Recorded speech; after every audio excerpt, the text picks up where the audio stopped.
The silence in my kitchen didn't feel like peace anymore. It felt like a vacuum, sucking the air out of my lungs while I watched the woman my son had married map out the destruction of my life. Samantha didn't look like a villain. She looked like a high-end real estate agent in her cream-colored cashmere sweater, her blonde hair perfectly coiffed, and a smile that was as bright and as cold as a fluorescent light bulb. She wasn't looking at me, her father-in-law. She was looking at the crown molding. She was looking at the granite countertops Linda and I had saved for 3 years to install. "It's really the only logical solution, Henry," she said, her voice dripping with a rehearsed, patronizing sweetness. "This house is over 4,000 square feet. You're 68. Since Linda passed. Well, let's be honest. You're rattling around in here like a loose bolt in a machine. It's a waste of space, and frankly, it's a safety hazard." I looked at my son, Andrew. He was standing by the refrigerator, staring at his shoes. My son, the boy I'd taught to tie a tie, the man I'd helped put through business school, looked like he wanted to dissolve into the linoleum. He didn't say a word. He didn't even look up when Samantha dropped the hammer. "My parents are selling their condo in the city," she continued, her eyes finally meeting mine. They were as hard as flint. "They'll take the master suite upstairs. It has the best light for my mother's plants. My sister, Julia, and her 2 boys will take the downstairs guest wing. It's your duty to take them in, Henry. We're family. And family doesn't let family struggle with high interest rates when there's a perfectly good, paid-off mansion sitting half empty." I felt a cold shiver trace the line of my spine. As a retired civil engineer, I spent 40 years calculating load-bearing capacities and structural integrity. I knew when a foundation was failing. And looking at my son's bowed head, I realized the foundation of my family hadn't just cracked, it had turned to sand. They didn't wait for my answer. In Samantha's mind, my silence was a yes. Or perhaps, she simply didn't care what my answer was. In her world, I was already a relic, a piece of furniture that came with the deed. Within 48 hours, the driveway, the one I used to sweep every Saturday morning with Linda, was clogged with moving trucks. It wasn't just a few suitcases. It was an invasion. Mark and Carol Whitmore, Samantha's parents, arrived with the kind of entitlement that usually requires a crown. Mark, a man who wore golf shirts 2 sizes too small to show off a tan he'd bought at a club, didn't even shake my hand. He just handed me a box of fragile crystal and told me to put it in the dining room. "Careful with that, Henry," he barked. "That's Waterford, probably worth more than your car." I stood there, holding a box of glass in my own hallway, watching strangers carry my late wife's favorite armchair toward the garage. I didn't know it yet, but the moment I let them through the door was the moment I became a prisoner in the house I built with my own 2 hands. The first night was the hardest. The house, which had been a sanctuary of soft music and the smell of Linda's jasmine tea, was suddenly a war zone of noise. Julia's kids, 6 and 8, were screaming through the hallways, their sticky hands leaving smears on the mahogany wainscoting I'd polished just a week prior. I retreated to my small home office, the only room they hadn't claimed yet. But as I sat there, the weight of the betrayal began to settle in. Andrew had told me this was temporary. He'd told me, with tears in his eyes, that Samantha was stressed and that having her family close would stabilize their marriage. I wanted to believe him. I wanted to believe my son wasn't a coward. But then, I heard them through the vents. The HVAC system in this house is something I designed myself when we renovated in the 90s. It's efficient, but it has a quirk sound travels perfectly from the kitchen to the office if the registers are open. I was sitting at my desk, staring at a framed photo of Linda at the beach, when I heard Carol's sharp, nasal voice drift up. "He's actually going to just sit there and let us do it," she said, followed by the clink of ice in a glass. "I told you, Samantha. Men like Henry, they lose their wives, and they lose their spines. He's grateful for the company. He'll be in a managed care facility by Christmas, and we won't have to deal with his moods anymore. I just need him to sign the updated trust documents, Mom," Samantha replied. Her voice lost that honeyed tone she used to my face. Now, it was sharp, professional, and predatory. "If he signs the house over to the family trust now, we avoid the probate mess later. Andrew is already on board. He just needs a little more, convincing that his father is becoming forgetful." My heart didn't just race. It hammered. Forgetful. They weren't just moving in. They were setting the stage. They were building a case that I was losing my mind. Also, they could strip the assets Linda and I had spent 40 years accumulating. I looked down at my hands. They were steady. My mind was as sharp as the day I passed my PE exam. But I realized then that being right wasn't enough. In a house full of liars, the truth is just a liability.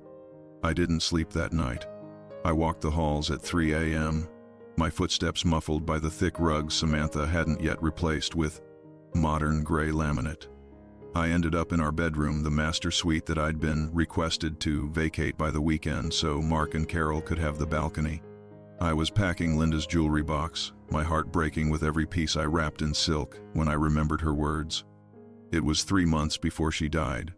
The cancer had taken her hair, her strength, and her appetite, but it hadn't touched her mind. She had been a senior partner at one of the top estate law firms in the state before she retired. She knew people. She knew Samantha. "Henry," she'd whispered, her hand gripping mine with a strength that surprised me. "Listen to me. I love Andrew. He's our heart. But he's a dreamer, and he's married a shark. If I'm not here to keep the water calm, she's going to bite." I'd laughed it off then, calling it the medication talking, but she'd insisted. "If the day ever comes where you feel like you're losing your footing in this house, if the family starts to feel like a cage, you go to my jewelry box. You lift the false bottom. There is a blue envelope. Do not open it unless you are certain the war has started." I'd promised her, mostly to give her peace in her final weeks. I hadn't thought of it since the funeral. I'd been too busy drowning in grief to notice the sharks circling the boat. With trembling fingers, I emptied the box. I pressed the small brass catch on the side. Just as she'd described, the velvet lining popped up, revealing a slim sapphire blue envelope. It was heavy. It felt like it contained more than just paper. It felt like a message from the grave. The next morning, I came down to breakfast. The kitchen was a disaster. Carol was frying bacon, grease splattering onto the backsplash Linda used to wipe down every single night. "Oh, Henry," Carol said, not looking at me. "We're going to need you to move your things out of the master suite by noon. The movers are coming back with our bedroom set. We put some boxes in the garage for you. You'll be much more comfortable in the basement room anyway, it's cooler." The basement room. It was a finished space, sure, but it was where I kept my old drafting table and my power tools. It was a workspace, not a home. I looked at Andrew. He was sitting at the island, eating a piece of burnt toast. "Andrew," I said quietly, "is this what you want? Your father in the cellar?" He finally looked at me, and I saw the hollowed-out shell of the boy I knew. "Dad, it makes sense. The stairs are getting hard for you, aren't they? Samantha says you tripped last week." "I never tripped, Andrew." "See?" Samantha stepped into the room, her eyes narrowed. "You don't even remember it. That's what we're worried about, Henry. The lapses. The episodes. We just want you safe." She smiled then, but it didn't reach her eyes. She reached out and patted my arm, her touch like ice. I didn't argue. I didn't yell. I simply turned and walked back toward the stairs. I had the blue envelope tucked into the waistband of my trousers. I had 40 years of engineering experience in building structures that couldn't be shaken. But as I reached the landing, I heard Julia's voice from the living room. "Did you find the safe key yet?" she whispered to her sister. "Not yet," Samantha hissed back, "but he's moving to the basement today. Once he's down there, I'm changing the locks on the office door. He won't even know what's missing until the house is already sold." I froze. Sold? They weren't just moving in to live. They were liquidating me. I retreated to the master bedroom, locked the door for the very last time, and sat on the edge of the bed. I tore open the blue envelope. Inside was a single USB drive, a set of keys I didn't recognize, and a letter written in Linda's elegant, sharp-edged script. The first line of the letter made the blood in my veins turn to liquid nitrogen. "Henry, if you are reading this, Samantha has already begun the process of declaring you incompetent. She started the paperwork 6 months before I died. But don't worry, my love. I've been a lawyer longer than she's been a predator.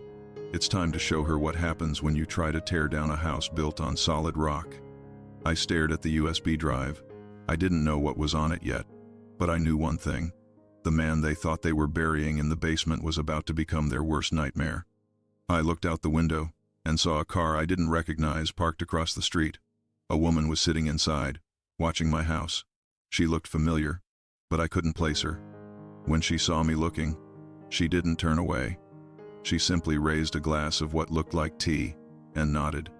I realized then that I wasn't as alone as the Whitmores thought, but what I found on that USB drive 10 minutes later, it wasn't just a legal defense.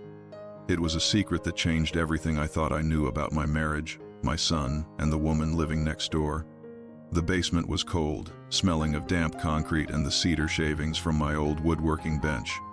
It was a far cry from the master suite with its plush carpets and the view of the oak trees Linda had planted 40 years ago.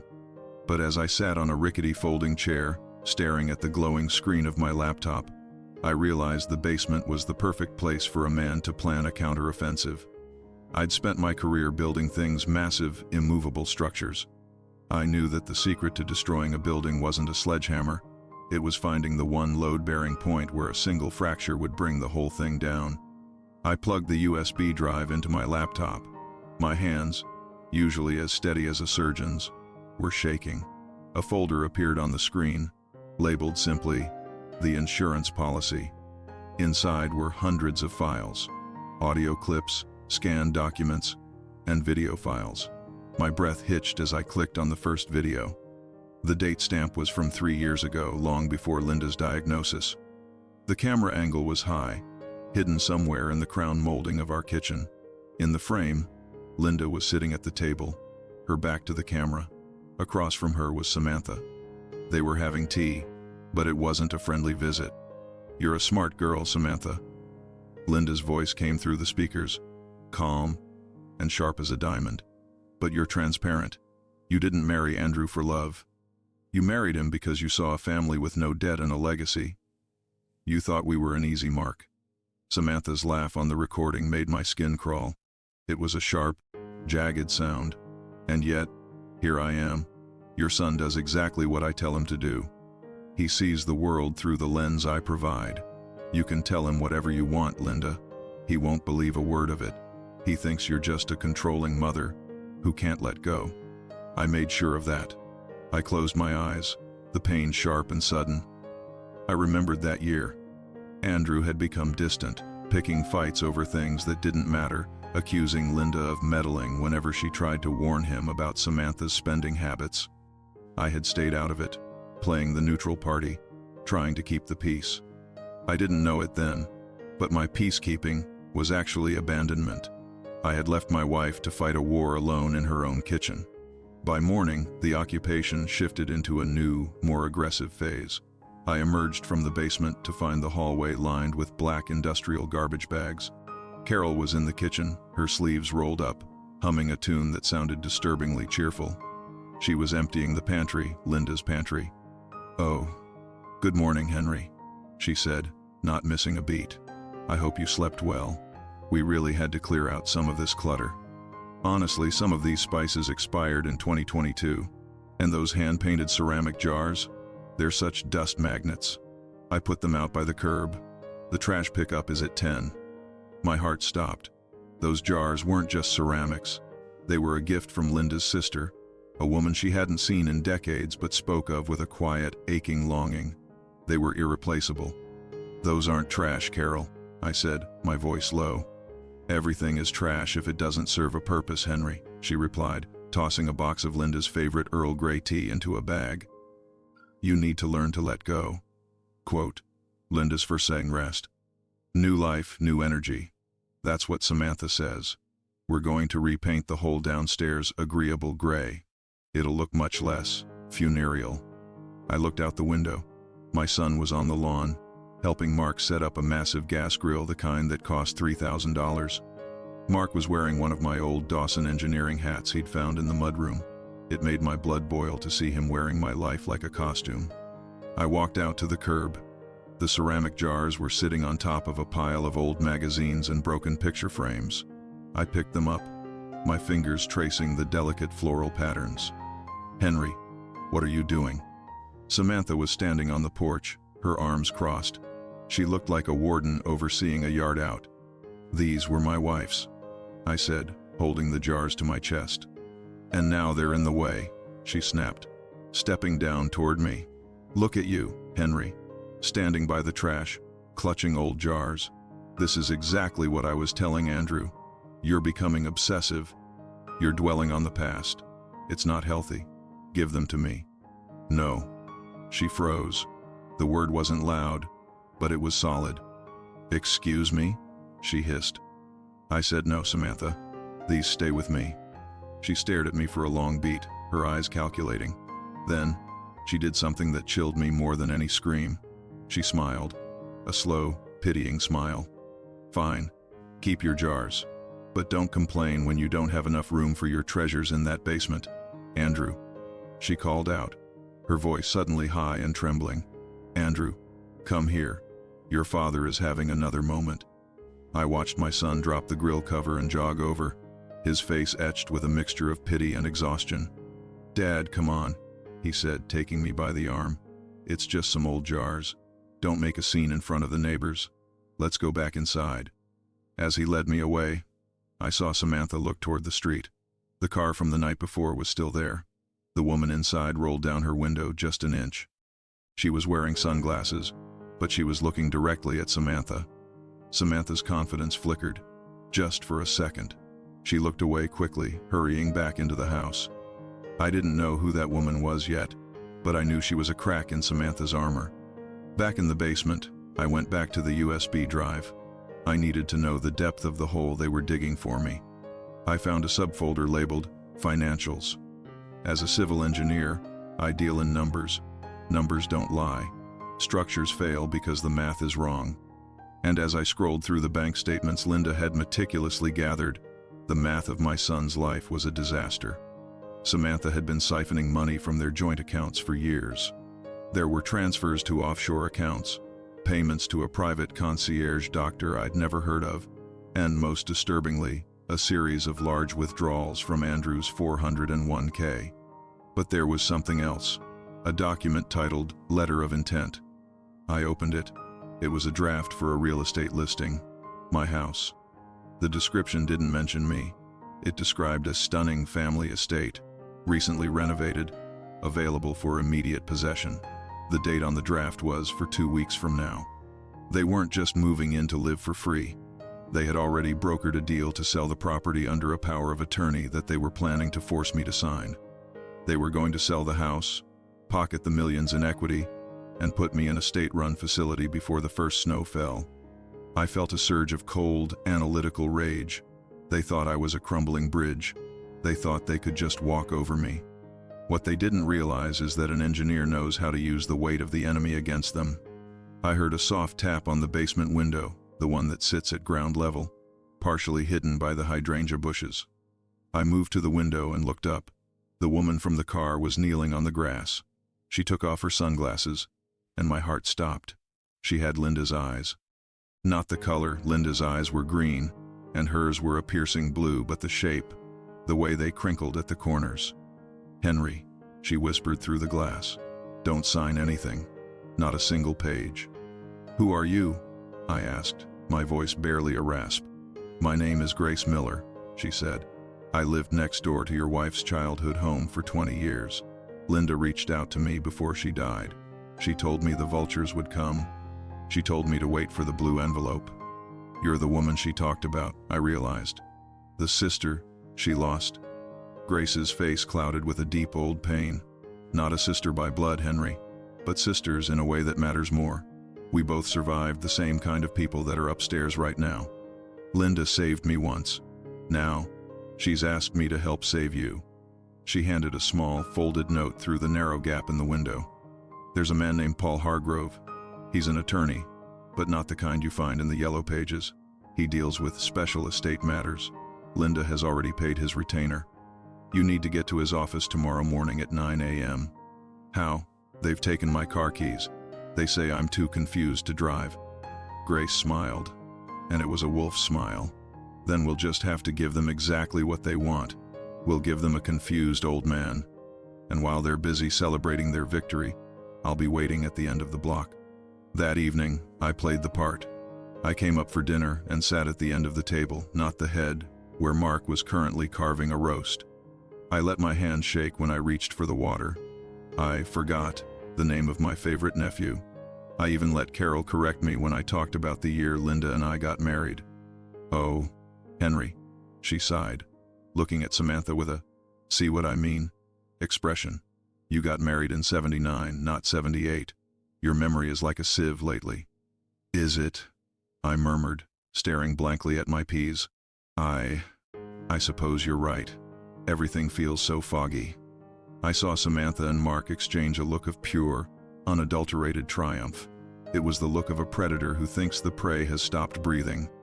"Actually, Dad," Samantha said, leaning in, her voice hushed and comforting, "we were thinking, tomorrow we have some people coming over.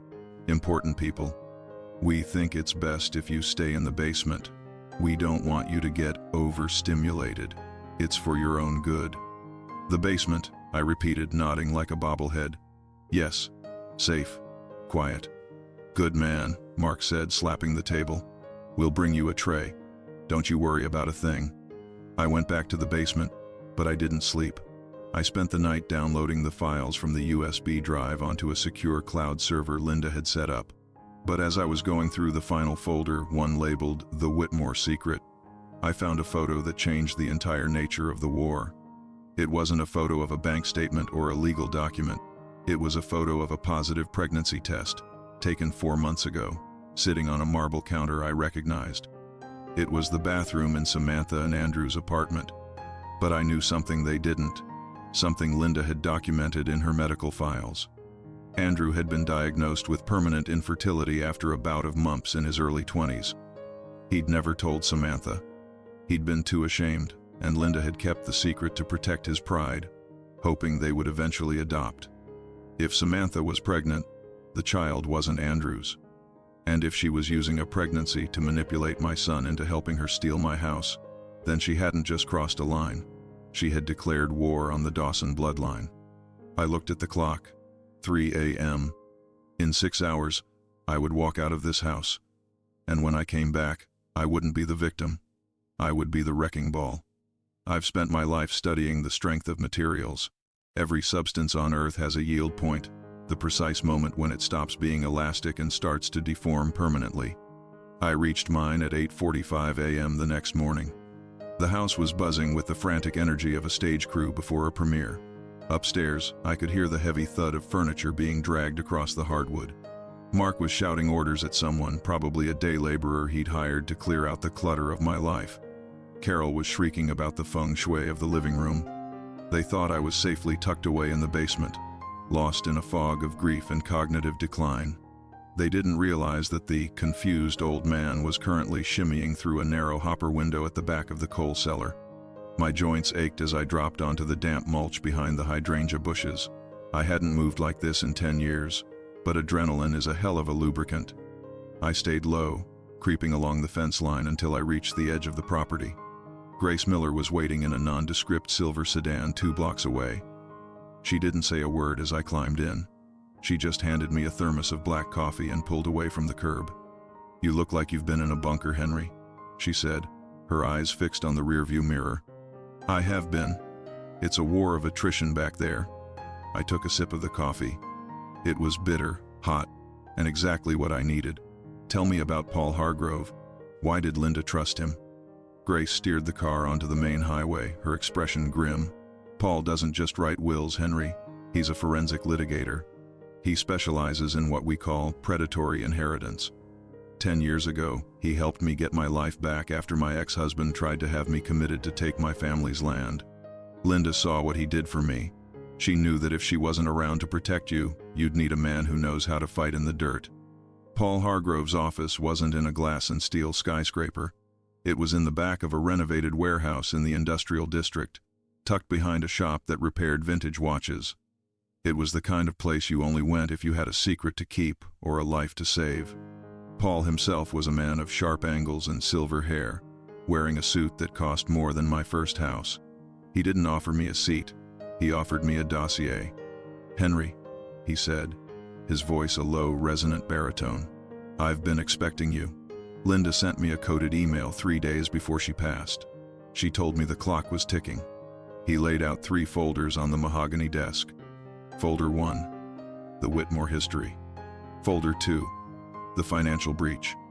Folder 3, the nuclear option. "Before we talk about your house," Paul said, leaning forward, "we need to talk about who you're actually living with. Mark and Carol Whitmore aren't just annoying in-laws. They're professional liquidators." I felt the air leave the room. "What do you mean?" 6 years ago, Carol's own mother accidentally signed over her Victorian home in Connecticut to a shell company Carol managed. 3 months later, the mother was moved into a low-tier nursing home. She died of natural causes 6 months after that. The house was sold for a $2 million profit. There were no charges because the paperwork was, on the surface, perfect. I felt a cold, sick realization wash over me. Samantha hadn't just married my son. She had imported a family business of elder destruction into my living room. "And Samantha?" I asked, my voice trembling. "She's the star pupil," Paul said. "She's the one who identifies the targets. She looks for families with high equity, aging patriarchs, and, forgive me, Henry, emotionally vulnerable sons." Andrew was the perfect entry point. Paul opened the second folder. It contained the same financial documents I'd seen on the USB, but with a new addition: the forged signatures. "Linda suspected Samantha was practicing your signature," Paul explained. "She found dozens of sheets of paper in the recycling bin where someone had tried to mimic your handwriting. Linda didn't confront her. Instead, she did something brilliant. She hired a private investigator to track the notary Samantha uses." "A notary?" "A woman named Janice Vane. She's been on the Whitmore payroll for years. She notarizes documents without the signer being present. That letter of intent to sell your house? It was notarized yesterday morning while you were supposedly napping in the basement." This was the structural flaw. In engineering, if the foundation is fraudulent, the entire building is a legal liability. "I can stop the sale," Paul said, his eyes locking onto mine. "But if we move now, they'll just pivot. They'll accelerate the competency hearing. Samantha has already hired a consultant to testify that you're a danger to yourself. If a judge grants them emergency guardianship, it's over. They'll have the legal right to sedate you and move you." "So what do we do?" "We let them think they're winning," Paul whispered. "We give them the rope. Linda wanted you to have this." He reached into his desk and pulled out a red envelope. It was wax-sealed, heavier than the blue one. "Don't open this yet," Paul warned. "This is for the moment of the yield point. When Samantha thinks she has you backed into a corner, when she presents you with the final papers to sign away your life, that's when you break the seal." Grace dropped me off 2 blocks from the house at noon. I had to time it perfectly. The moving truck was just pulling away as I approached the back gate. I slipped back through the coal cellar window, my heart hammering against my ribs. I made it into the basement just as I heard the heavy thud of heels on the floorboards above me. "Henry, are you down there?" It was Samantha. I quickly tossed my coat behind a stack of boxes and slumped into the folding chair, staring blankly at an old, unplugged radio. "Yes," I called out, making my voice sound thin and reedy. I'm just looking for the batteries." The music stopped. Samantha appeared at the bottom of the stairs. She was wearing a sharp power suit, looking like she was ready for a board meeting. She looked at me with a mixture of disgust and predatory glee. "Oh, Henry," she sighed. "The radio isn't plugged in. See? This is what I'm talking about. You're losing the thread of things." She walked over and stood over me. She smelled like expensive perfume and ozone. "I have some news," she said, her voice dropping to that fake, caring register. "The doctor is coming by this afternoon.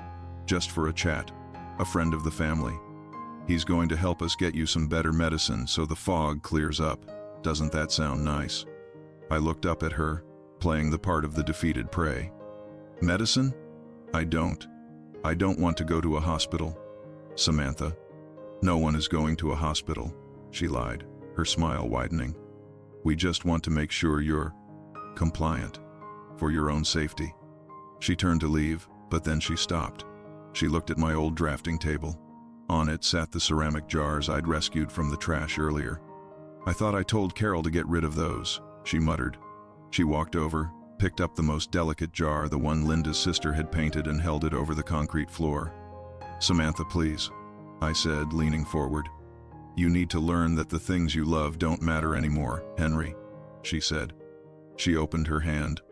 The jar shattered into 1,000 pieces. The sound was like a gunshot in the quiet basement. "Oops," she said, not sounding sorry at all. My hand slipped. "Just like your memory. Clean that up, will you? We don't want the children cutting their feet when they come down here to play."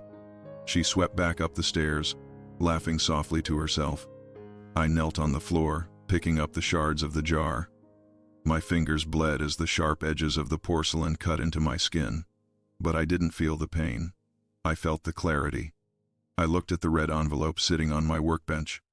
I knew then that I couldn't just defend myself. I had to destroy them. I had to make sure the Whitmores never did this to another family again. But then, I heard the front door slam. "Andrew, thank God you're home." Samantha's voice drifted down the vents. "Your father, he's getting aggressive. He smashed a jar and tried to come at me. I was so scared." "He what?" Andrew's voice was full of shock and rising anger. "He's declining faster than we thought, honey." She sobbed, a perfect practice sound. "We have to move the hearing to tomorrow. I've already called the notary. We need him to sign the guardianship papers tonight." I stood up, the shards of the jar still clutched in my bleeding hand.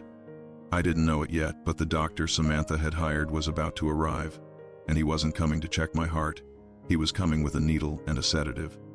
The sound of the jar shattering was still echoing in my soul when I heard Andrew's heavy footsteps on the basement stairs.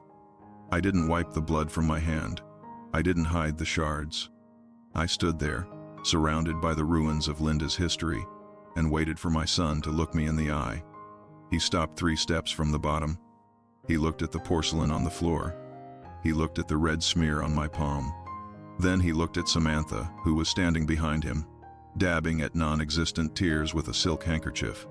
"Dad," Andrew said, his voice a ragged mixture of fear and disappointment. "Samantha says you threw this at her. She says you're hallucinating, that people are stealing from you." I didn't answer right away. I let the silence do the heavy lifting. In engineering, silence is often the sound of a structure under immense tension right before it fails. "I didn't throw it, Andrew," I said, my voice steady, devoid of the fog I'd been faking. She held it over the floor and opened her hand. She wanted to see if I'd break along with it. "Liars always blame the victim, Andrew," Carol shrieked from the top of the stairs. She was holding a glass of wine, her face flushed with the thrill of the kill. "Look at him. He's unhinged. He's bleeding and he doesn't even notice. He's a danger to himself and to our daughter." Andrew looked back and forth between us, the conflict visible in the tight set of his jaw. He wanted to believe me. I could see the little boy who used to trust my every word still fighting inside him, but Samantha's poison had been dripping into his ear for years. "The doctor is here," Samantha whispered, placing a hand on Andrew's shoulder. It wasn't a gesture of comfort, it was a leash. "Let's just let a professional handle this, please, for the sake of the baby." He didn't look like a doctor. He looked like a man who spent more time at the track than in a clinic. "Doctor." Eris Thorne wore a suit that was a decade out of style and carried a medical bag that looked suspiciously brand new. They brought him down into the basement like they were visiting a prisoner. They didn't even offer to move the assessment to the living room.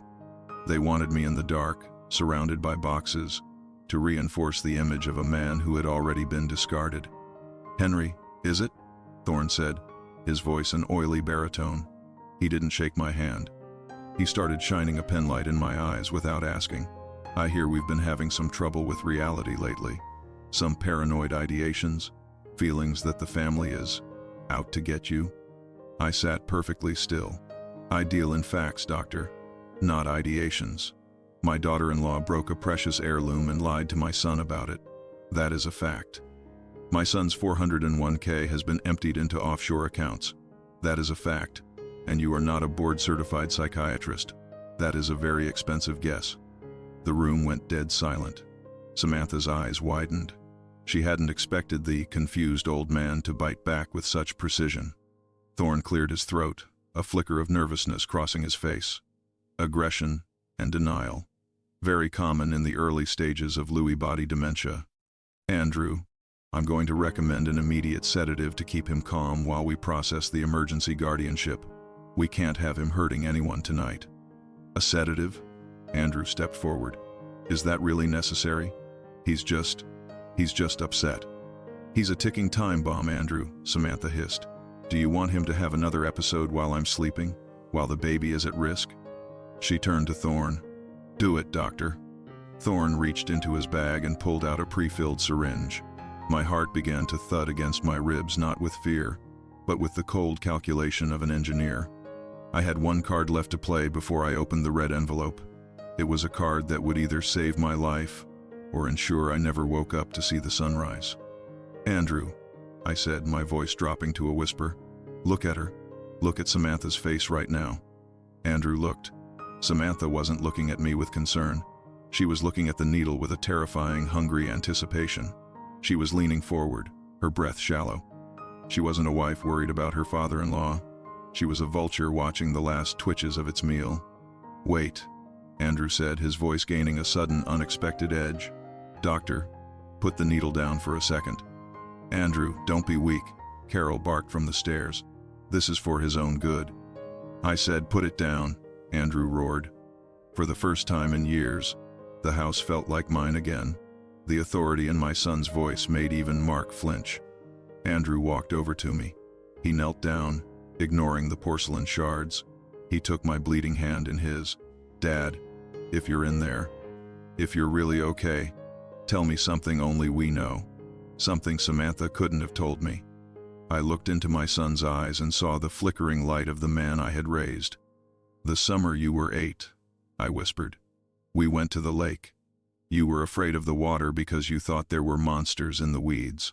I told you that the monsters were just shadows, and to prove it, I dove down and brought up a handful of sand from the bottom. I told you as long as you can touch the floor, you're the master of the lake. Andrew's grip on my hand tightened. A single tear tracked through the dust on his cheek. He knew. He stood up and turned toward Samantha. The look on his face wasn't anger, it was a devastating, heartbreaking realization. He's not confused, Samantha. He's exactly who he's always been. The change in the room was instantaneous. The caring daughter-in-law vanished. Samantha's face twisted into a mask of pure, ugly rage. She realized the emotional leash had snapped. Fine, she screamed, her voice echoing off the concrete walls. He's sane. So what? It doesn't change the fact that we have the power of attorney. Andrew. I had him sign it 3 days ago when he was sleepy after his heart meds. The house is already listed. The escrow is open. We don't need his permission anymore. Mark stepped forward, his face red. She's right, son. The paperwork is filed and notarized. We're in control now. You can either stay on the winning side and keep your lifestyle, or you can go down with the old man. Andrew looked at his wife like she was a stranger. You drugged him. You forced him to sign away his life. I secured our future, Samantha yelled. And what are you going to do, Andrew? You going to leave me while I'm carrying your child? You'll be paying me alimony for the rest of your miserable life while I live in a condo bought with your father's equity. She laughed, then a high, jagged sound that filled the basement with ice. Dr. Thorne, give him the shot anyway. If he's unstable enough to require sedation on the night he attacked me, the court won't care about a childhood story about sand. Thorne moved toward me, the needle glinting in the dim light. Andrew tried to step between us, but Mark, a man 30 pounds heavier, grabbed Andrew by the shoulders and shoved him against the workbench. Stay out of it, Andrew, Mark growled. Let the women handle the business. Thorne's hand reached for my arm. Stop. It wasn't a shout. It was a command. I reached into the pocket of my cardigan and pulled out the red envelope. The wax seal caught the light. You want to talk about paperwork, Samantha? I said, standing up. My joints didn't ache anymore. I felt like I was made of steel and stone. Let's talk about the paperwork Linda left behind. I broke the seal. Samantha sneered. What is that? A letter from a dead woman? A sentimental poem? It's worthless in a court of law, Henry. This isn't a poem, Samantha, I said, pulling out a single notarized sheet of paper. This is a post-mortem codicil linked to a clawback trust. Do you know what that is? Samantha's face went pale. As a woman who had spent her life chasing estates, she knew exactly what those words meant. Linda was a senior partner at Miller & Associates. I continued, stepping toward her. She knew your family's history. She knew about Carol's mother in Connecticut. So, she set a trap. This house? It was never in my name alone. It was held in a conditional survivorship trust. I held up the document so Andrew could see it. The moment a power of attorney is used to attempt a sale of this property, without a dual signature from a board-certified, court-appointed independent evaluator, the entire estate, including all liquid assets in this house, automatically transfers to a non-profit foundation for the protection of elder abuse victims. The silence that followed was absolute. "What?"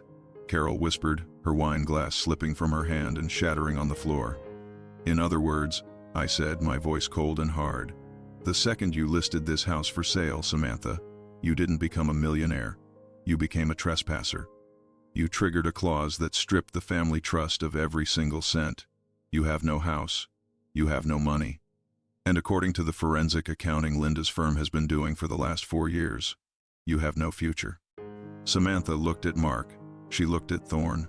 Thorne, realizing the client no longer had a way to pay his inflated fee, immediately tucked the syringe back into his bag and headed for the stairs.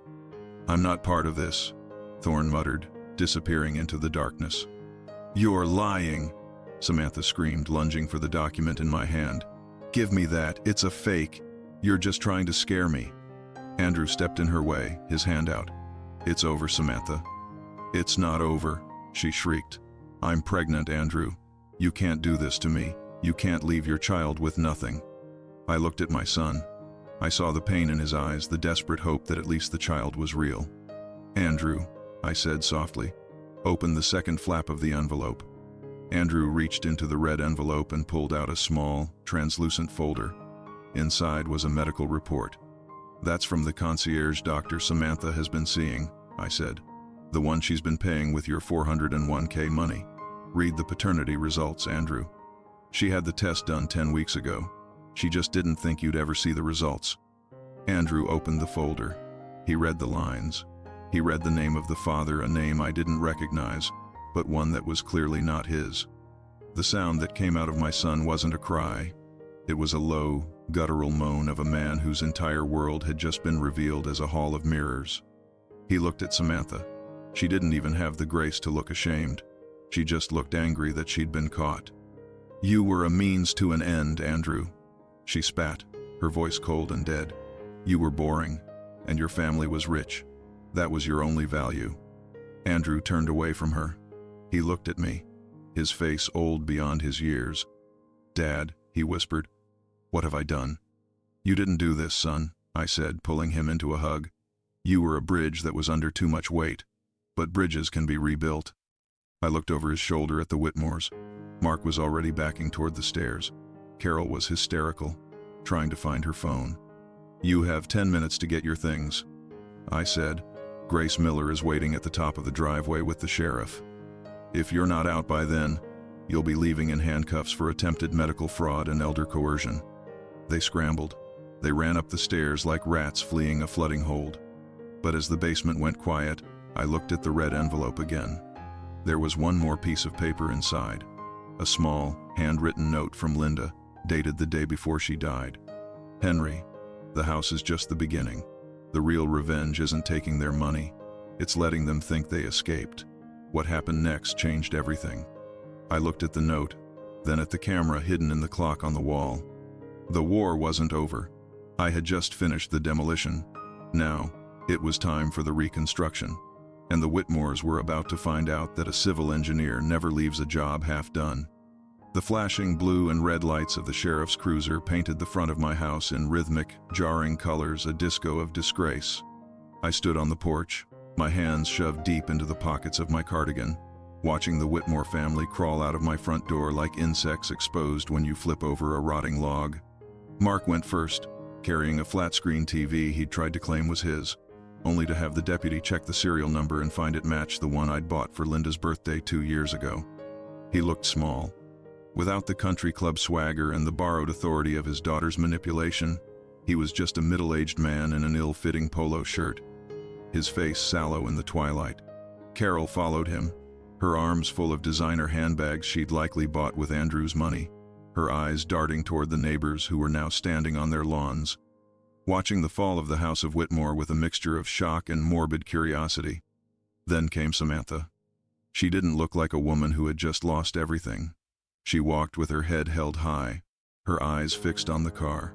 But when she reached the bottom of the porch steps, she stopped. She turned back toward me, and the look she gave me wasn't one of defeat. It was a promise. She stepped toward me, ignoring the deputy's warning to keep moving. "You think you've won, Henry," she whispered, her voice so low it was almost a hiss. "But you've only secured a tomb, you and Andrew. You're two broken men living in a dead woman's shadow. I'm going to make sure the world knows what really happened in this house.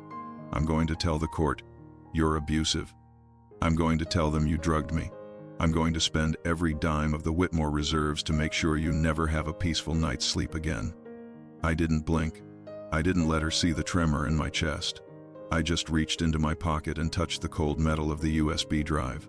"I have your voice on tape, Samantha. I have the medical report from the doctor you tried to bribe. I have the receipts of the money you stole from my son. If I were you, I'd be less worried about my sleep and more worried about whether the women's correctional facility has high thread count sheets." Her face didn't crumble. It hardened into a mask of pure, unadulterated hate. She spat on the gravel at my feet, turned, and climbed into the back of her father's SUV. They sped off, leaving nothing behind but the smell of exhaust and the heavy, ringing silence of a war that had finally moved from the shadows into the light. The house felt cavernous. With the noise of the Whitmores gone, the silence was almost physical, pressing against my eardrums. Andrew was in the living room. Sitting on the floor, the sofa had been moved, and he didn't seem to have the energy to push it back. He was staring at the wall where a framed photo of our family used to hang. It was gone, probably in one of the boxes Carol had tried to sneak out. "Dad," he said, his voice sounding like it was coming from the bottom of a well. "How could I be so stupid? I saw the signs. I saw how she treated Mom. I saw how she talked to the waitstaff at restaurants. I wanted to believe I was the one person who could make her soft. I thought if I gave her everything, she'd finally be satisfied." I sat down on the floor beside him. My 68-year-old knees protested, but I didn't care. The thing about people like Samantha, Andrew, is that they aren't looking for a partner. They're looking for a host. You weren't stupid. You were kind. And she used your kindness like a roadmap to find the easiest way to hurt you. He looked at me, and I saw the hollowed-out shell of the man he had become. "What do we do now? The house is a mess. My bank account is empty. The baby. There is no baby. Is there? Not mine. Not mine.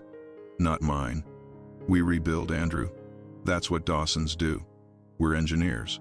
We look at the rubble, we find the structural components that are still sound, and we start from the foundation up." But as I said those words, I felt the weight of the note in the red envelope. The real revenge isn't taking their money. It's letting them think they escaped.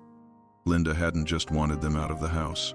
She had seen something much deeper, something that required a level of cold-blooded strategy that even I was only beginning to grasp. I needed to know what was in the final folder of the USB drive, the one labeled The Endgame. I waited until Andrew finally fell into a restless sleep on the floor of his old childhood bedroom. I went back to my office, locked the door, and opened the laptop. I clicked on The Endgame. The folder didn't contain more legal documents. It contained a list of names, a list of companies, and a series of high-resolution photos taken in a city I recognized, the town where Samantha's parents had lived before moving in with me. The first photo was of a construction site, a massive luxury apartment complex that was half-finished and clearly abandoned. The second was a document from the State Attorney General's office. Notice of investigation, Whitmore Development Group. I leaned back, my heart racing. Mark Whitmore wasn't just a failed businessman. He was a fraud. He had been running a Ponzi scheme disguised as a real estate development firm. He'd been taking deposits for luxury condos that he never intended to build, using the money to fund his daughter's lavish lifestyle and his wife's obsession with high society status. And then I saw the date on the investigation. It had been opened 3 years ago.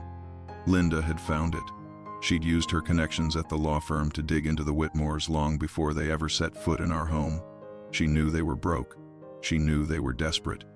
And she knew that the only thing keeping them out of prison was a massive influx of cash, the kind of cash they could get by selling a $4 million estate on the hill. But then I scrolled to the bottom of the document, and my blood turned to ice. There was a witness listed for the prosecution, a confidential informant who had provided the bank records that broke the case. The name was redacted, but there was a note attached to the file in Linda's handwriting. Henry, they think I'm the one who reported them. They think I'm the reason their world is ending. But they're wrong. The person who turned them in wasn't me. It was Samantha.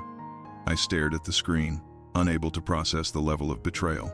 Samantha had reported her own father to the authorities? Why? I clicked on a subfolder labeled The DIL.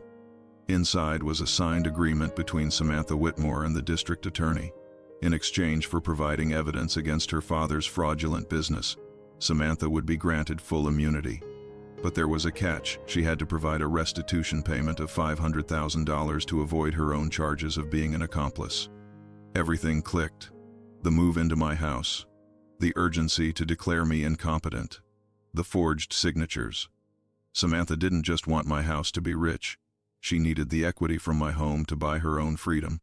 She was planning to sell the roof over my head to pay for the restitution that would keep her out of the orange jumpsuit, while letting her father take the fall for the entire scheme.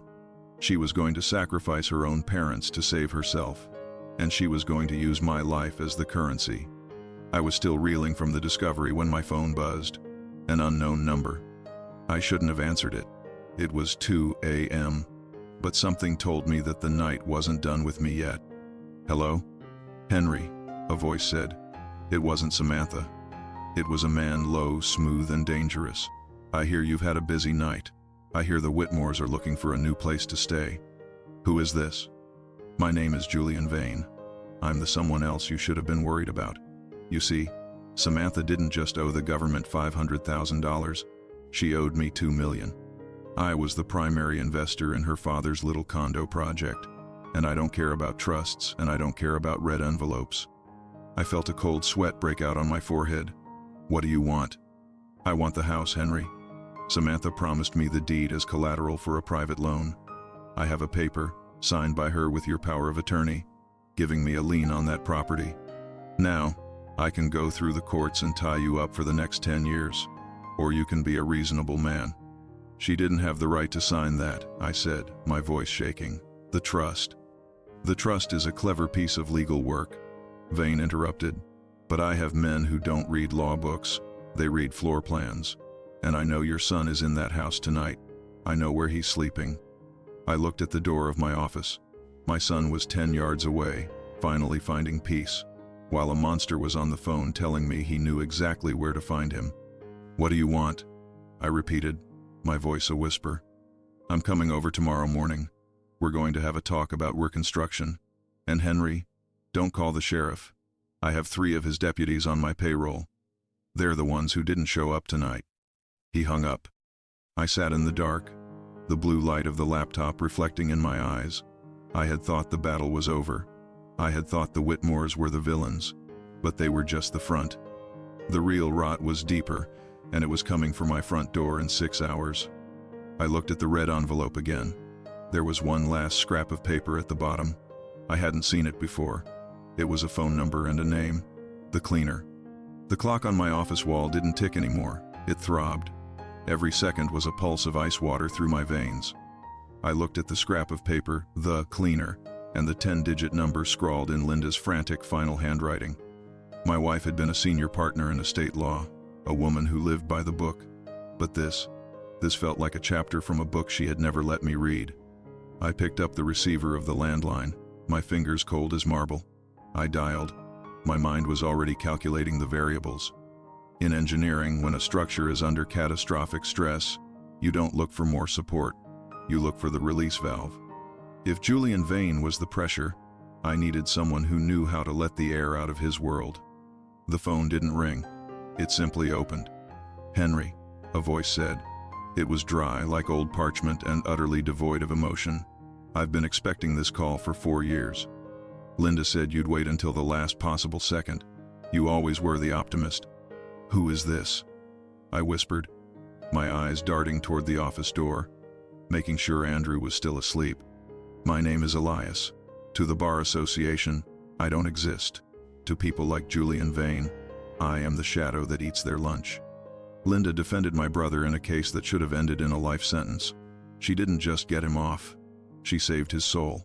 She told me that one day, the man who built her world would find himself in a storm. Well, Henry, the clouds are here.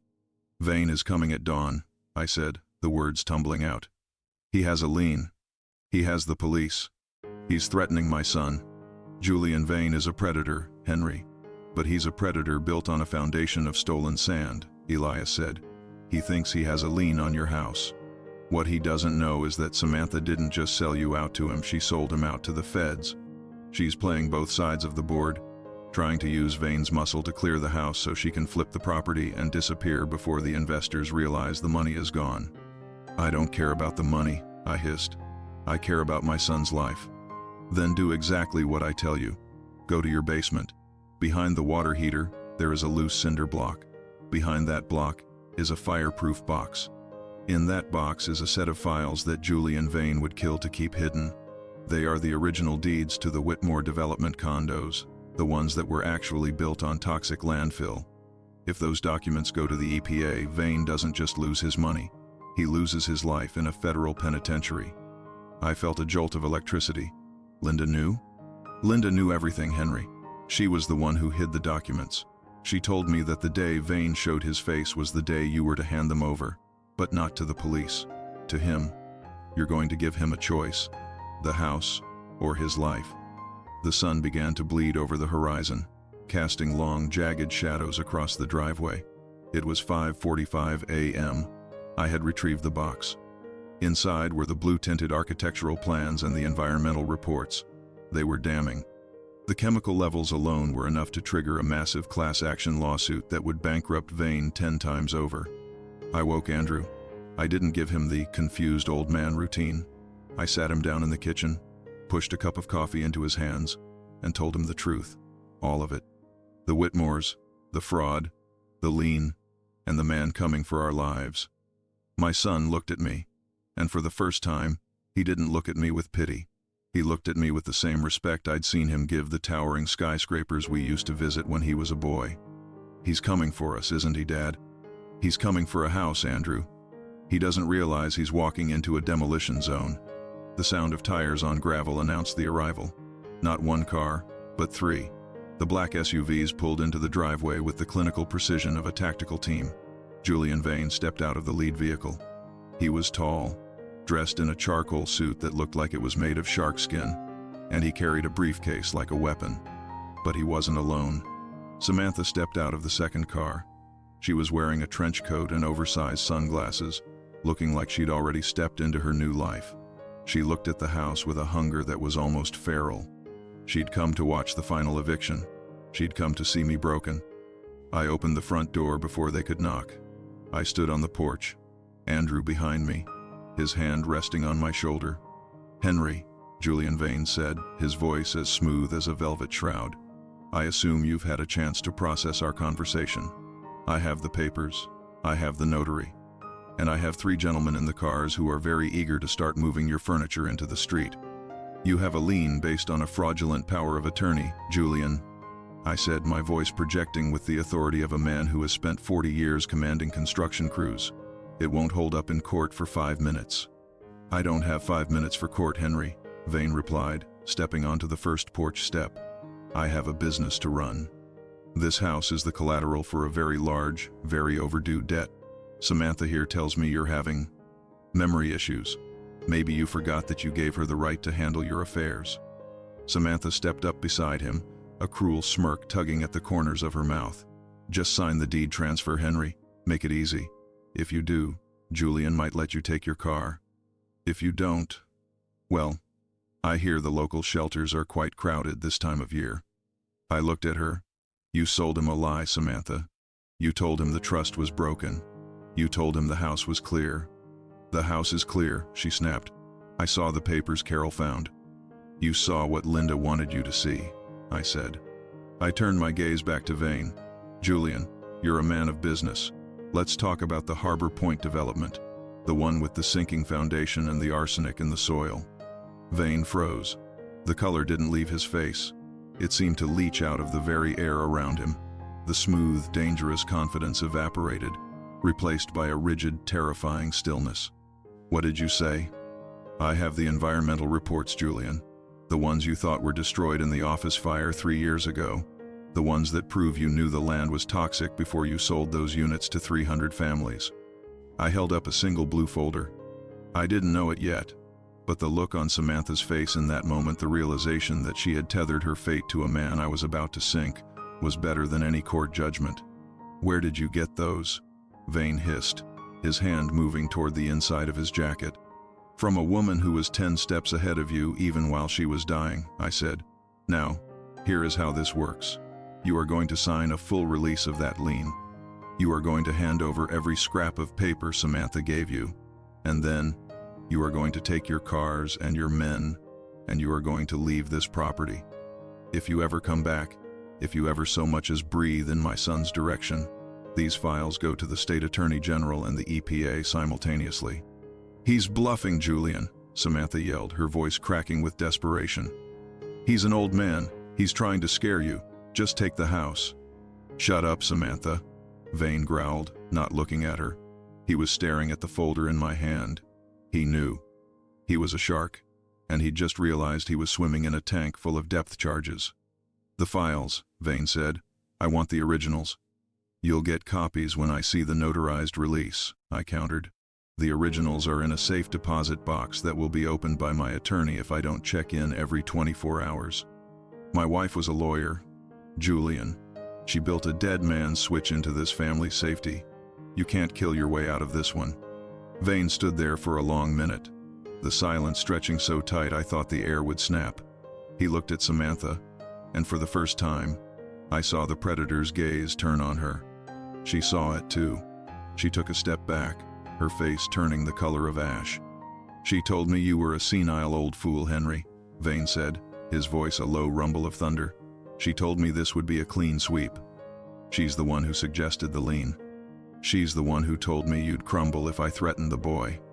Vane turned to one of his men. Get the briefcase. And get the notary.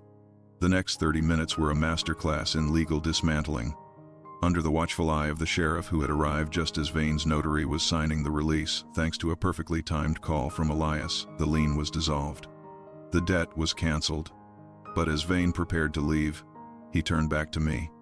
You got your house, Dawson, but I don't like being played, especially by a girl who thought she was smarter than the man who paved her way. He looked at Samantha. You owe me $2 million, Samantha. The house was the collateral. Since the collateral is gone, I'm going to need you to come with me. We're going to discuss how you're going to pay me back. Every single cent. Julian, wait, Samantha started, her voice a thin, pathetic wail. I can get the money. Your father is a bankrupt fraud, Vane said, his voice devoid of any humanity. And you are a liability. Get in the car. One of Vane's men grabbed her by the arm. She looked at Andrew, her eyes wide with terror. Andrew, help me.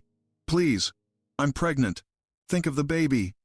Andrew looked at her, the woman he had loved, the woman who had spent years trying to erase his father from existence. He didn't look angry. He looked relieved. There is no baby, Samantha, Andrew said, his voice flat. And there is no us. There's just the mess you made. Go with your partner. I'm sure you two have a lot to talk about. They dragged her into the SUV. As the cars pulled out of the driveway, the dust settling in the morning light, I felt the yield point finally pass. The pressure was gone. The structure had held. I stood on the porch with Andrew, watching the taillights disappear, but I wasn't celebrating. I felt a weight in my chest that no legal victory could lift. We're safe, Dad, Andrew whispered. Are we? I asked, looking at the blue folder. I opened it and showed him the final page. It wasn't an environmental report. It was a letter from Linda to me, written the day she hired the private investigator to follow Samantha. Henry, if you've used the files to stop Vane, then you know the truth. But there's one thing I couldn't put on a USB drive. There's one thing I couldn't tell the police. Samantha didn't just target us for the money. She targeted us because she knew who I was. She's the daughter of the man who killed my sister. This wasn't just a scam, Henry. This was a revenge 50 years in the making. And what happened next changed everything. I looked at Grace Miller's house next door. Grace, the woman who had helped me. Grace, who Linda called sister. I realized then that the war wasn't about a house. It wasn't even about the Whitmores. It was about a secret buried in the soil of our family for half a century, and I had just handed the only evidence of it to a man who had every reason to make sure I never spoke again. I looked at the street and saw a black sedan I didn't recognize idling at the curb. The door opened, and a man I'd never seen before stepped out. He was holding a red envelope, the exact same shade as the one I'd just opened. "Henry Dawson," he called out. "I have a message from Elias. He says the cleaner is done. Now, it's time for the accountant." I didn't know it yet, but the real reversal was just beginning, and the hidden truth about my wife was about to cost me more than the house ever could. The man who stepped out of the black sedan didn't look like a threat. He looked like a university professor who had lost his way to a lecture hall sleight of build, wearing a tweed jacket with leather elbow patches, and carrying a leather satchel that looked older than I was. But in this world, the most dangerous people rarely carry guns. They carry ledgers.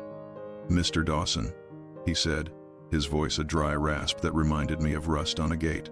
"My name is Arthur. Elias sent me. He said you finished the demolition, but you haven't yet cleared the site of the toxic waste." I looked at the red envelope in his hand.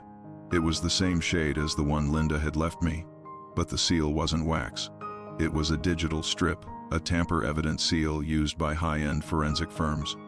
"My wife is dead, Arthur," I said, my voice heavy with a sudden crushing fatigue. "The Whitmores are gone. Vane has Samantha. What is left to account for?"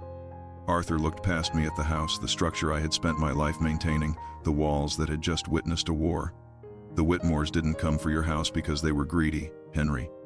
Greed is a simple motive. This was an act of generational liquidation." He stepped into the foyer, not waiting for an invitation. Andrew stood by the stairs, his face a mask of confusion and lingering trauma.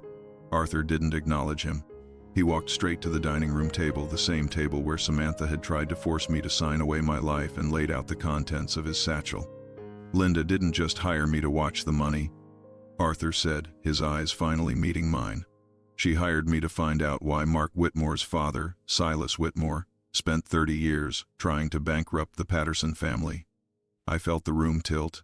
Patterson? That was Linda's maiden name, and Grace Miller's. "Exactly," Arthur said, pulling out a yellowed newspaper clipping from 1976. In 1976, Silas Whitmore was a junior partner at a land development firm. He was the one who engineered the seizure of the Patterson farm, your wife's childhood home. He claimed the soil was contaminated, used his political connections to have the land condemned, and then bought it for pennies on the dollar through a shell company. He built a shopping mall on it. It made him a millionaire. I stared at the clipping. I remembered Linda telling me about her parents losing their farm, the bad luck that had followed them, the way her father had died of a broken heart just 2 years later. I had always thought it was just the tragedy of a changing economy. Linda and Grace didn't just lose their home, Arthur continued. They lost their future. Grace ran away, changed her name, and hid. But Linda stayed. She went to law school. She became the best estate lawyer in the state. She spent 40 years waiting for a Whitmore to cross her path. And then Samantha married Andrew, I whispered, the realization hitting me like a physical blow. "It wasn't a coincidence, Henry," Andrew said from the doorway, his voice cracking. "Samantha told me she met me at a charity gala, but I checked her old phone records last night. She had been tracking me for 6 months before that gala. She was sent, Dad. Mark sent her to finish what his father started. They wanted the Dawson estate because it was built on the remains of the Patterson legacy. They wanted to take back the last piece of what they thought they owned." I sat down, the weight of 40 years of secrets pressing into my lungs. Linda hadn't just loved me. She had been protecting me from a blood feud I didn't even know existed. She had kept the peace, kept the smiles, and kept the secrets. all while building a cage for the family that had destroyed hers. "But here's the reversal," Arthur said, his voice gaining a sharp clinical edge. "Linda knew they would come. She knew Samantha was a cleaner. So, Linda didn't just protect the house. She created a poison pill." He handed me the final document from the red envelope. It was a life insurance assignment. "When Samantha used your forged power of attorney to list the house, she didn't just trigger the trust transfer," Arthur explained. "She also triggered a life insurance claim that Linda had set up 5 years ago. A claim against Samantha." "Against Samantha? But she's not dead. Not a standard life insurance policy. Henry, an indemnity bond. Linda had Samantha sign standard employment and family trust paperwork years ago when they first got married. Tucked inside was a clause that made Samantha personally liable for any reputational damage caused to the Dawson name. The penalty for triggering that clause? The immediate forfeiture of every asset Samantha, Mark, and Carol Whitmore ever touch." Arthur leaned in, a ghost of a smile appearing on his thin lips. "The money Julian Vane is looking for, the $2 million, it's not in an offshore account. It's sitting in a frozen escrow account managed by my firm. And because Samantha triggered the poison pill by attempting the fraudulent sale, that money now belongs to you, Henry. All of it." I looked at the numbers on the page. It was more than $2 million. With the liquidated assets of the Whitmore Development Group, which Linda had quietly shorted in the stock market through a series of anonymous puts, the total was staggering. "You're not just a widower in a big house anymore," Arthur said. "You are the man who owns the Whitmore's debt. Every penny they ever made, every house they ever bought, every car they ever drove. It all flows back to the Dawson-Patterson Trust. You are their landlord now, Henry. And the rent is due." I should have felt a rush of triumph. I should have felt like the king of the mountain. But instead, I felt a deep, aching hollow. I hadn't realized until that moment that revenge isn't a victory. It's a cleaning service. You're just scrubbing the world of a stain that should have never been there. But the reversal wasn't done. My phone rang. It was the sheriff. His voice was grim, devoid of the professional detachment he'd shown earlier. "Henry, you need to get down to the county hospital. There's been an accident. Julian Vane's SUV. It went off the Gorge Road about 20 minutes ago." My heart stopped. "And the passengers?" "Vane is in custody. He jumped before the car hit the trees. But Samantha, she was trapped in the back. She's alive, but it's bad, Henry. And the doctors, they found something." "The baby?" Andrew asked, his face turning ghostly white. "There was no pregnancy, Andrew," the sheriff said. "There was a medical device, a prosthetic. She'd been wearing it for months to maintain the lie. But they found something else in her bag, a set of vials, sedatives, the same ones Dr. Thorne was going to use on your father." The silence in the kitchen was absolute. Samantha hadn't just been planning to steal my house. She had been planning to keep me in a chemically induced fog for years, a living ghost in my own basement, while she spent the money she'd stolen from my wife's legacy. I looked at Andrew. I saw the man he was supposed to be, strong, clear-eyed, and free of the parasite that had been draining his soul. "Arthur," I said, my voice cold and hard, "activate the poison pill. I want the Whitmore accounts drained by noon. I want the foreclosure notices served on Mark and Carol's luxury condo by sunset. And I want the evidence of Silas Whitmore's land theft sent to every major news outlet in the state." "And Samantha?" Arthur asked. I looked at the shard of the ceramic jar still sitting on the counter, the one she had broken just to see me flinch. "Tell the hospital that as the primary holder of her medical power of attorney, which she so graciously granted me in her trust paperwork, I am authorizing a full, independent psych evaluation. And tell Julian Vane's lawyers that I am now the owner of his primary debt. If he wants to stay out of a cage, he's going to have to do exactly what I say." Arthur nodded, packed his satchel, and walked out into the morning light. I stood at the window, watching him go. I had the house. I had the money. I had my son back. But as I looked at the sister's photograph Linda had left in the blue envelope, I realized there was one final twist I hadn't seen coming. I walked to the phone and called the one person who had been there from the start. "Grace," I said when she answered, "it's over. We have the farm back. All of it. The shopping mall, the land, The legacy. It's yours. There was a long silence on the other end. Then, a soft, broken sob. Linda promised, Grace whispered. She promised me 40 years ago that she'd make them pay the rent. She actually did it, Henry. She actually did it. But as I hung up the phone, I saw a black SUV pull back into my driveway. It wasn't Vane. It wasn't the police. A man in a dark suit stepped out. He wasn't carrying a briefcase. He was carrying a wreath of lilies, the same flowers Linda had at her funeral. He walked to the front door and laid them on the mat. He looked up at the window, saw me, and tapped his watch.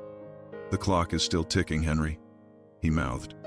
I didn't know it yet, but the Whitmores were just the beginning. The man in the suit was the reason Linda had been so afraid. He was the reason she had built the cleaner and the accountant. And the final secret, the one that would either save my family or bury us, wasn't in an envelope. It was buried under the floorboards of the master bedroom, right where Samantha had been sleeping for 3 years. The man in the suit didn't move as I stepped onto the porch. He stood there with a stillness that was unnatural, his eyes fixed on the front door as if he could see through the wood and straight into the history of the house. The wreath of lilies lay at his feet, white and waxy, smelling of funerals and finality. The clock is still ticking, Henry, he had mouthed through the glass, and now, standing 3 feet from him, I felt the truth of it. The Whitmores were the storm, but this man, this was the rising tide. Who are you? I asked, my hand tightening on the porch railing. And why are you leaving flowers for a woman who died 4 months ago? The man smiled, but there was no warmth in it. He looked like an architect who had seen too many buildings fall. My name is Caleb Whitmore. I'm the cousin Samantha never mentioned. The one who stayed in Connecticut to watch the family business rot while she came here to try and graft a new limb onto a dying tree. I felt a surge of adrenaline. Another Whitmore.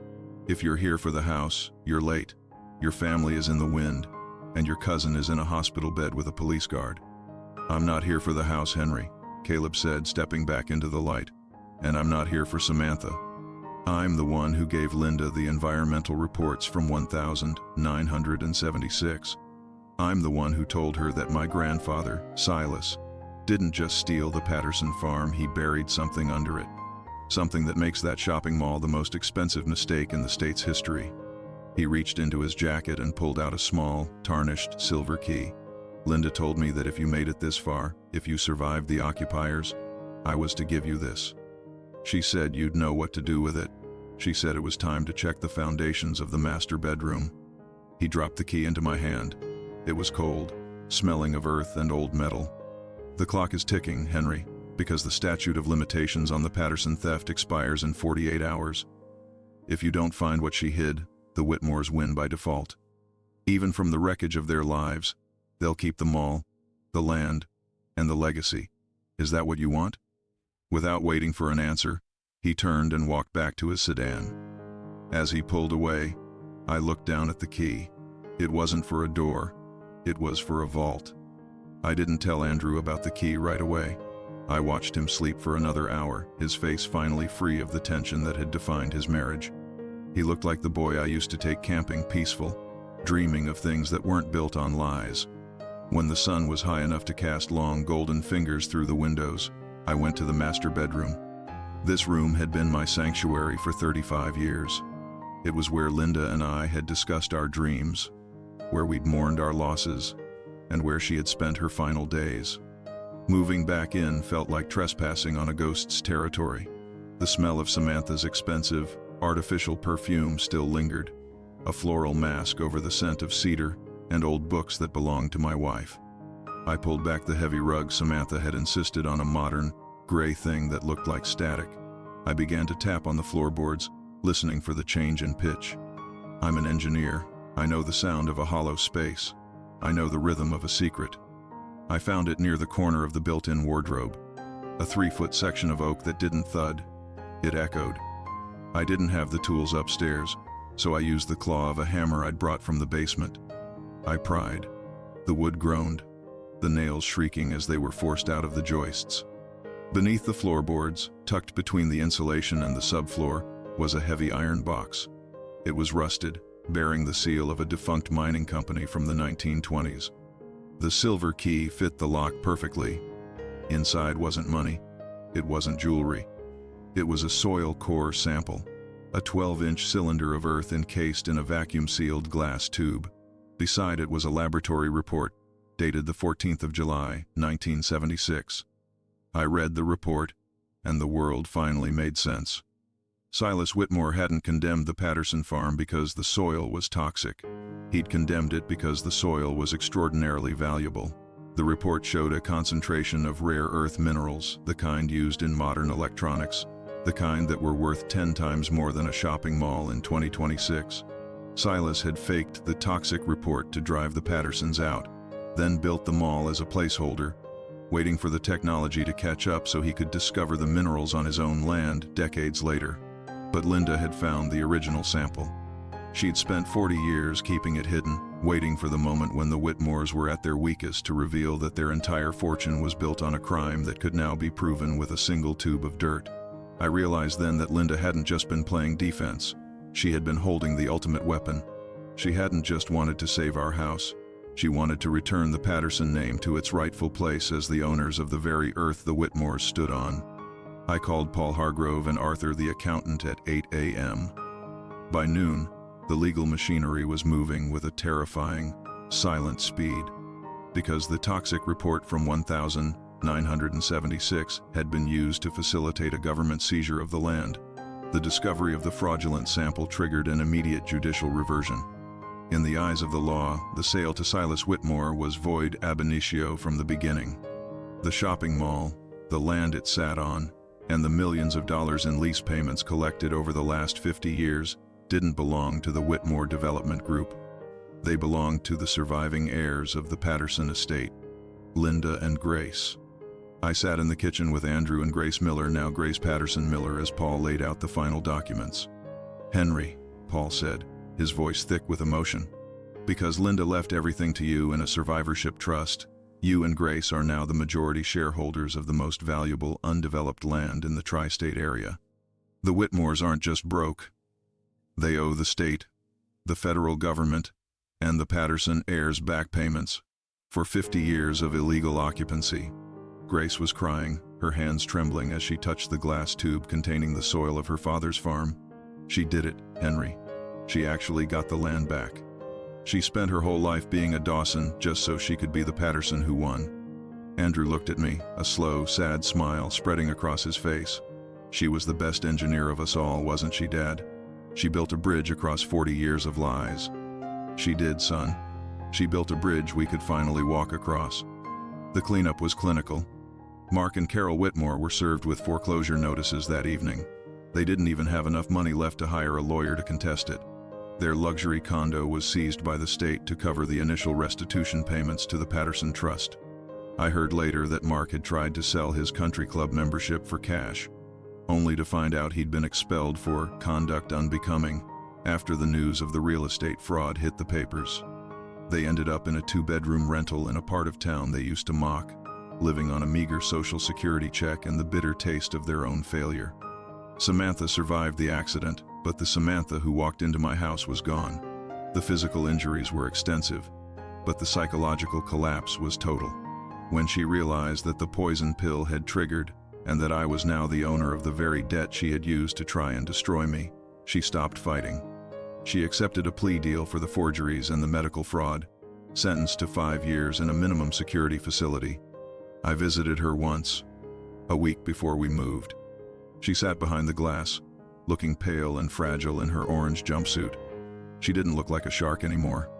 She looked like a girl who had tried to play a game she didn't understand against a woman she had completely underestimated. "Why didn't she just tell me?" Samantha whispered, her voice cracking. "If I'd known about the minerals, I wouldn't have tried to take the house. We could have been partners." "That's the difference between you and Linda, Samantha," I said, my voice cold and steady. "You think everything is a partnership based on profit. Linda believed in a partnership based on truth. You didn't just want the money, you wanted the humiliation. You wanted to see me break. And in this family, we don't break. We just reinforce the structure." I stood up and walked away. I didn't look back. We sold the house on Maple Street. It was a hard decision, But Linda's letter had been clear. Go to our lake, Henry. Plant new flowers. Make new memories. The sale of the house, combined with the settlement from the shopping mall land, provided a fortune that would last for generations. But we didn't buy a mansion. We didn't buy a yacht. I moved to the cabin on Lake Champlain. It's a simple place, built of cedar and stone, with a porch that faces the sunset. I spend my mornings in the garden, planting the jasmine Linda loved, and my afternoons on the dock, watching the loons dive for fish. Andrew moved into the cottage next door. He's working again, not as a project manager for a corporate firm, but as a consultant for a nonprofit that helps elderly people protect their assets from predatory relatives. He looks younger now. He laughs more. Sometimes I hear him singing while he works on his old car in the driveway, and it sounds like the boy I remember. Grace lives with us too. She has her own wing of the cabin, filled with the photographs Linda had saved and the ceramic jars we painstakingly glued back together, shard by shard. On our first night at the cabin, I sat on the porch swing with a glass of iced tea. The sun was dipping below the Adirondacks, painting the water in shades of violet and gold. I reached into my pocket and pulled out the last thing Linda had left me. It was a small, gold locket. I'd seen her wear it 1,000 times, but I'd never seen what was inside. I popped the latch. On one side was a photo of me on our wedding day, young and full of hair and arrogance. On the other side was a photo of the two of us, 30 years later, sitting on this very porch, the one she'd bought in secret, the one she'd dreamed of for us. And tucked behind the photo was a tiny folded piece of paper with 3 words written in her sharp, elegant hand. The house held. I closed the locket and felt a tear track through the wrinkles on my cheek. It wasn't a tear of grief. It was a tear of profound, overwhelming gratitude. Revenge is a cold thing, a hard thing. But love is the foundation. It's the load-bearing wall that holds up the world when everything else is falling apart. I looked at the lake, the water calm and infinite. The Whitmores were a footnote. The betrayal was a shadow. But the truth was as solid as the rock beneath my feet. The Dawson-Patterson legacy wasn't about the money or the land. It was about the fact that we were still standing, together, watching the sun go down on a world that was finally, truly ours. Every family has a story. Some are written in blood, some in ink, and some in the very soil we walk on. Henry Dawson's journey reminds us that the people who truly love us are never really gone. They are the architects of our survival, building defenses we don't see and preparing us for battles we haven't yet begun. Betrayal is a fracture in the foundation, but it doesn't have to be the end of the building. If you find yourself under the weight of someone else's greed, remember the blue envelope. Remember the red envelope. And most importantly, remember that the truth is the only material that never yields under pressure.